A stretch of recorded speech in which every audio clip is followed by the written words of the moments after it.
پاکستان میں آج سورج گرہن کب اور کہاں دیکھا جا سکے گا؟ پاکستان کے مختلف شہروں میں دوسرا اور آخری سورج گرہن آج دیکھا جائے گا۔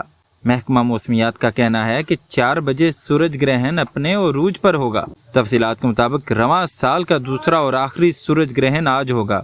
محکمہ موسمیات کا کہنا ہے کہ سورج گرہن یورپ، شمالی افریقہ، مشرق وسطیٰ اور ایشیا کے مغربی حصوں میں دیکھا جا سکے گا۔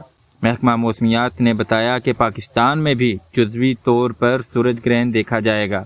محکمہ موسمیات کے مطابق پاکستان کے مختلف علاقوں میں سورج کو گرہن 1:58 سے 6:02 تک لگے گا۔ 4 بجے سورج گرہن اپنے عروج پر ہوگا۔ کراچی میں سورج گرہن 3:57 سے 5:56 تک، اسلام آباد میں سورج گرہن 3:43 سے 5:22 تک ہوگا۔